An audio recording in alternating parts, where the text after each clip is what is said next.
Hello and welcome to Scott's Odyssey.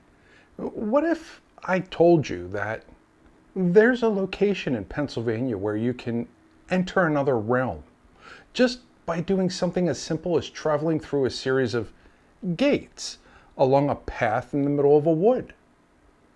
If you're wondering where these gates would lead you, well, hell, of course. After all, the location is called the 7 Gates of Hell. See you in a minute.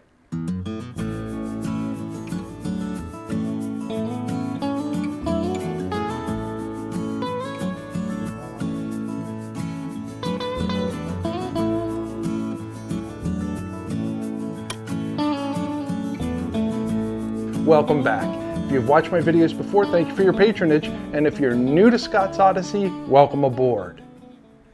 Issues involving people's mental health have been in existence ever since the dawn of man. Over time, there were many home-based treatments and remedies to help alleviate these ills, usually to no avail.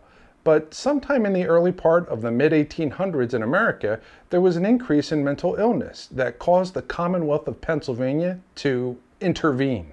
This intervention came in the form of both medical and political agendas, a topic I cover in the video regarding the abandoned Crescent Sanatorium, which shows that sites such as Crescent, Raven Rest, Penhurst all became political money laundering schemes for the progressive parties who realized they can make bank by closing those sites down and just imprisoning the sick in penitentiaries. But you can watch that diatribe and see all the Crescent site in both part 1 and part 2 of the Abandoned Crescent Sanatorium video in the links I'll leave below. So as I said, it was the early part of the mid-1800s and the Commonwealth of Pennsylvania was having issues with an influx of people whom they did not claim were mentally ill, but deemed them mentally insane.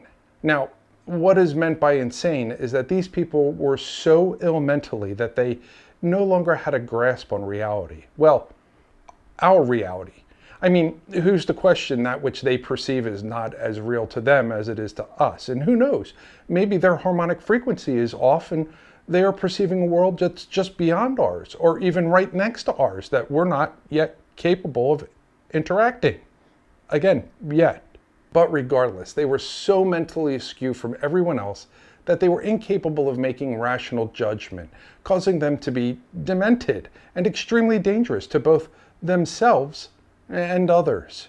That brings us to hell. Well, Hellam Township, not to be confused with Hellam Borough, which is inside of Hellam Township, both within York County, Pennsylvania. And oh my gosh, the comments were ad nauseum in that video when I talked about it with the man who lived in a shoe. Anyway, the name lost to time, or the horrors that happened there, mental asylum, was tucked away within the woods along Toad Road, which is nothing more than a footpath now, leading off of Trout Run Road, much closer to the Codorus Creek, which runs all the way to the Susquehanna, than the actual Trout Run that it's named after. The asylum was not an atypical building made for a mere 50 or so patients, but was said to be a massive site with over 1,000 occupants. One fateful night, a fire broke out in one of the wings of the asylum, and it was spreading quickly across the entire institution.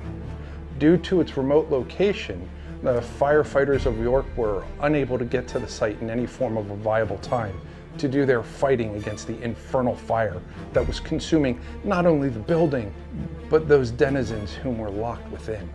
It's believed that all of the patients on the upper floors and nearly 3/4 of those housed on the first floor were burned alive.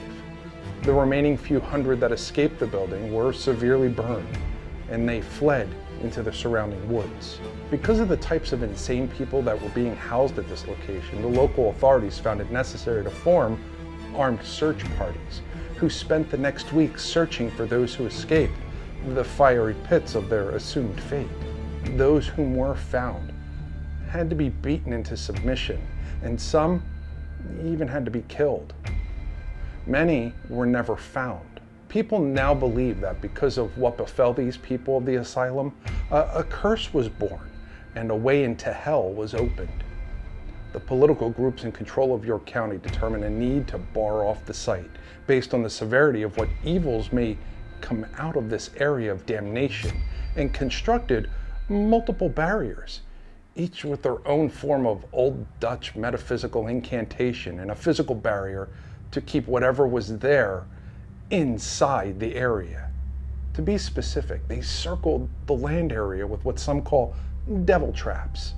They did it 7 times and erected 7 individual gates, each one stronger and bigger than the one before, in case there was a reason to enter the area at a later point. They then hid the area, erased the road, renamed the connecting road, and left the site to be forgotten by time and fear. Some modern adventurers attempt to find the site and pass through the gates, but few, if any, can even find the first gate. Only the first gate can be seen by the light of day, being made of metal tubes, much like a common farm gate. The rest of the gates are only apparent during twilight and are in forms of wire or what would appear to be bent trees or an opening through a briar patch. But the stories told of those who have found the first gate claim the area is overwhelmingly heavy, as if someone is sitting on their chest, making it difficult to breathe. Others claim it has a feeling of inevitable death. Some claim to see apparitions, hear screams in the distance, and eerie noises coming from the deeper parts of the woods. It's believed that if you successfully find and traverse all 7 gates, you will find yourself standing at the remains of the burnt asylum and witnessing an open gate into hell itself. And that is the story of the 7 gates to hell. I really wanted to do this. I wanted to go there. I wanted to visit the site. But guess what? There's no trespass. So I reached deep down inside and tried to determine if the no trespass was a recommendation or an enforceable law I needed to be concerned about. As a matter of fact, I even reached out to law enforcement for the area and asked for their take on the subject.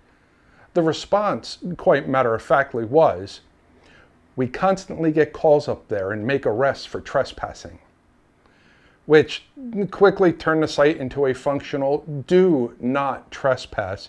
You can't go there or you will be prosecuted to the fullest extent of the law." So in turn, I dug deeper into the history books. And what I found out may surprise you. The urban legend regarding the 7 gates of hell is a rather modern story that popped up sometime in the early 2000s and has actually gained traction in variations across many states, including the newest one in Collinsville, Illinois, surrounding a series of gates connected to underpasses of railroad lines and having origin stories similar to the one here in Pennsylvania. But that's not all. The legend of 7 gates to hell has similarities to that of the Devil's Road and the Colt Mansion down in Chad's Ford, which leads us into the Skull Tree and the Baby's Cradle, also in Chad's Ford, both of which are the origin inspiration stories of M. Night Shyamalan's big hit movie, The Village. And if you would like to hear the stories of Devil's Road, the Colt Mansion, the Skull Tree, and Baby's Cradle, let me know down in the comments. But this story's origin requires us to really dig deeper down and seek something older than the earlier part of the 2000s. And that takes us to Downingtown, Pennsylvania, 60 miles away, with the story of the Gates of Hell. The Downingtown Gates of Hell start at a pair of cast iron gates painted red along Sawmill Road near the 2 tunnels of Valley Creek, ultimately leading up to an abandoned mansion where a father gunned down his entire family and buried them on the grounds. A story I can research even farther if you want. Just again, leave a comment down below. But as you see, we have similar findings of some sort of gate and a horrendous series of deaths at a large building. And the Downingtown Gates of Hell even have some rail tunnels with a honk your horn mythos similar to that of the Ghost of Horseshoe Curve Tunnel. And the Downingtown area's story predates 1999, where even in a court docket for a robbery and murder, there's an area referred to as Gates of Hell, where the appellant and his girlfriend were practicing shooting a gun at a gun range. So what is the real story of the asylum found along Toad Road? Well, in the early part of the mid-1800s, specifically 1845, there was a need in the Commonwealth of Pennsylvania for an asylum that took care of the mentally insane. That asylum was named the Harrisburg State Hospital, the very first facility in the Pennsylvania State Hospital system that provided care specifically for the mentally ill. This site was 34 miles away from Hellam by road, or 23 miles by boat down the Susquehanna, which, if we're going to Hellam, would have been the preferred method of transport of such people.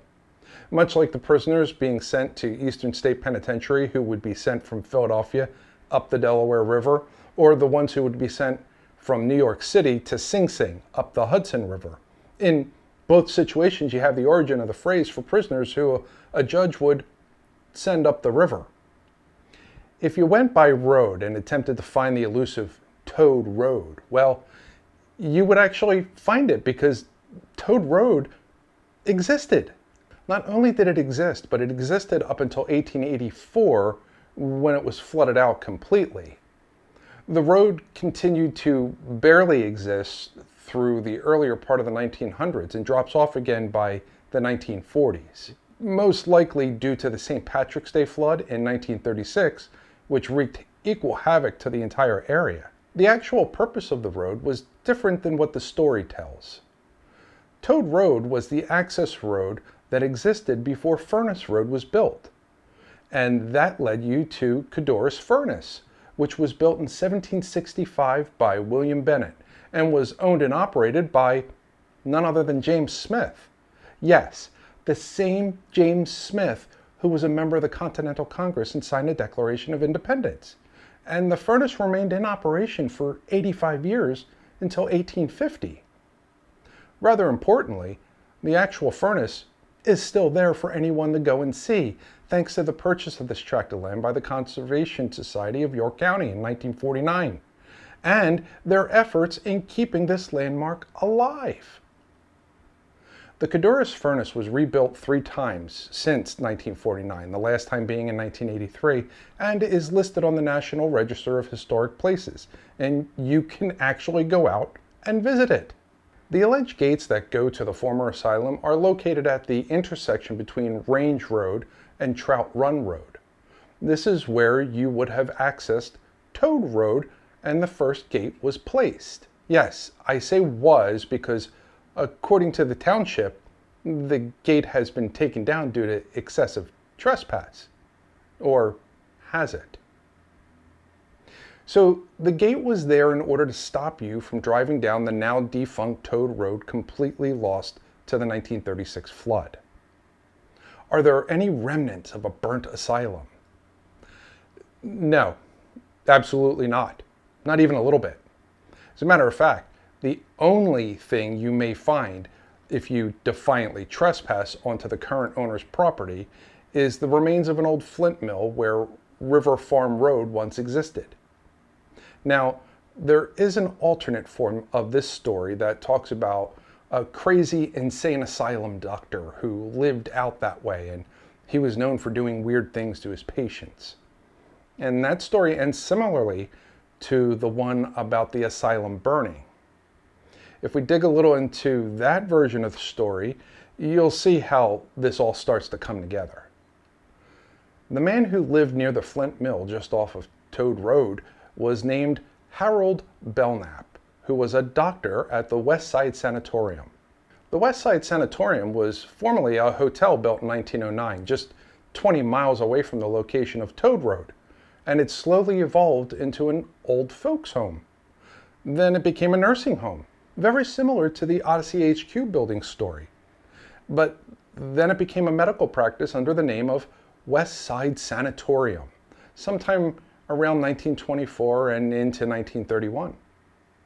Dr. Belknap was a friendly but very private man and is known for putting up no trespass signs with harsh warnings all over his property. It's even stated in a newspaper clipping that his choice of words for these signs were rather playful, meaning he made signs that had vague threats of weird or bad things happening to you if you chose to trespass. Dr. Belknap was not a doctor of mental health. He actually was a doctor in the family medicine practice. The West Side Sanatorium was not a mental asylum, but rather an old folks' medical facility, in which case the name sanatorium was either specific to those suffering from tuberculosis, as was the case of most sanatoriums during that time, or it was specific to those suffering from rheumatic issues that revolve around muscle and joint inflammation. Hence the reason why the last name of the facility under its medical heading was West Side Osteopathic Hospital, a hospital to help people with stiff muscles and joint medical conditions. The hospital was closed in 1962 and now stands as an apartment building.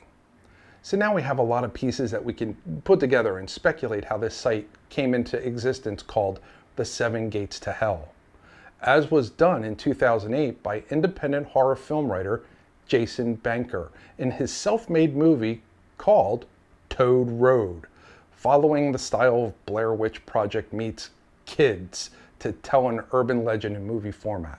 Both the movies Kids and the Blair Witch Project have their place in the annals of filmography, but if you're sensitive to coming-of-age movies or the supernatural horror movie mixed together in an expressionist film style, it would be best to avoid all of these films.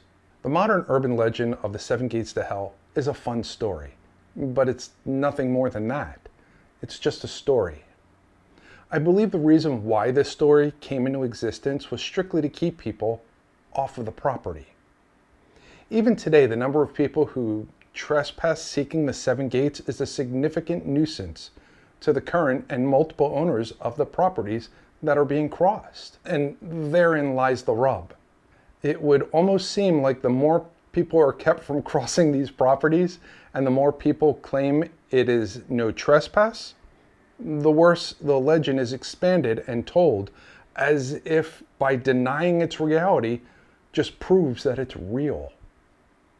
And it doesn't help that online the story gained popularity through the local newspaper and columnist Mike Argento, who did a grave disservice for his community writing about it multiple times, as well as common urban legend websites such as Weird US. But at least Weird US, you already know in advance that nothing you read there is anything more than a fantasy story kept alive to help people get their dopamine kick by being frightened every once in a while through a horror story that seems real and relatable. If you learn anything new or like the information you watched here, help support a creator by telling people about this video and share it out.